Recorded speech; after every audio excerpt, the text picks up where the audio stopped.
what we're going to do is we're going to make a collaged piece of still life. I've set up my still life here. If you don't want to keep it, you can always take a photo and use the photo as well. What I'm going to do is I'm going to really focus on the shape. It's not about colour, it's about cutting the shape that you can see. So I've got myself a large piece of paper. You can either use colours or white. I've also gone and got some magazines. You can use newspaper. I've got an old catalogue here that I'm going to rip out pages from, and also I've got some scrap here from the drawer. So I'm going to make sure that I start with my paper the right way around. This, not so good because ours is going to be quite wide. So I'm going to use the pink paper, using it landscape. Then I'm going to decide what I need to do in layers. So we've got the height of the brush, the washing out brush. It's coming down from the mozzie spray, and then right in the foreground here is going to be our orange and our bucket and our can. So they're actually going to appear bigger. Now what I really would like you to try and work up towards is just cutting without drawing first. If you want to start by drawing on the back of your piece of paper first, you can do that, but I'd really like you to have a go at just cutting straight away, using the scissors as your pencil, and you're going to cut straight away. So if you want to draw, use the back of the piece of paper so that you don't make a mark on the piece of paper first. So I am going to firstly consider the shape of this bucket. Now it's a bit tricky because it's got a lovely curve. So there's a big curve at the bottom and then a small curve at the top. So you also need to think about, if something is laying on top, what one you need to do first. If I do the orange and stick it down, the bucket's going to need to go underneath. What I would suggest is you cut all of your pieces out first and then you can arrange them. So I'm going to try my bucket. Remember, it doesn't matter about colour, so I want to find a nice big piece here. So as I said, if you want to, you're going to draw this first. Now, you're going to use your knowledge of ellipsis as well here. At the bottom, and then at the top, and then join them together. Some nice shape here, can you see? And then of course, I'm just going to cut the outlines.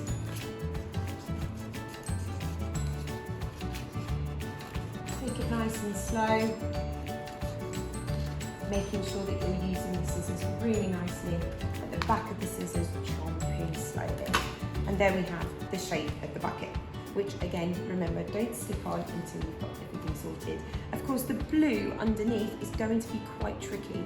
I've used a sheet because it gives a nice pop of colour, and it also lets all of the objects have a nice background, but it is quite tricky, and I would break it up into shapes. So this bottom bit here is a triangle coming out at me. Then I would do this part here like a rectangle with a point, and then the top you're going to also make into almost like a different, bit of a wonky shape there. So think about how you can split things up into shapes. So I'm going to then have a go at figuring out what shape that is, and it is a triangle.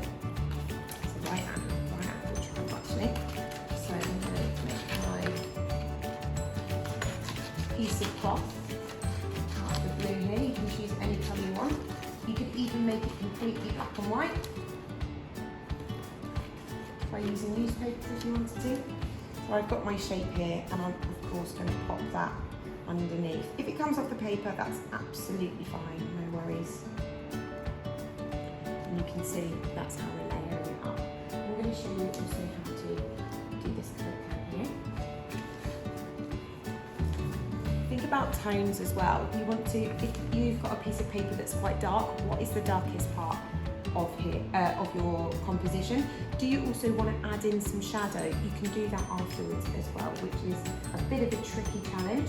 So I'm going to do my coat can here. I'm going to make it tropical. Now this is what I want you to work up to, not drawing. So I know that from my bucket I've got to have an ellipse down the bottom, so it's going to be curved at the bottom.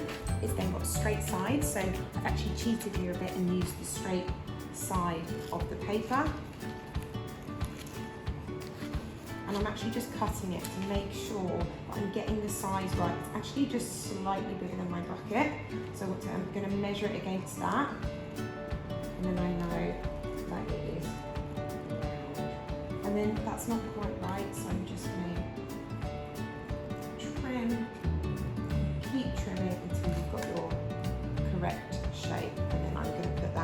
off of the glue. It's not actually on the glue.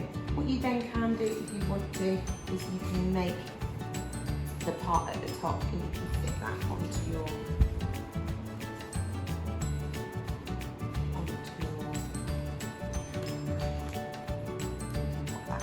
and you're just going to layer. It's absolutely fine if you go off the page. It's better to have a full page with things coming off, and have a go. I look forward to seeing all of your still lifes.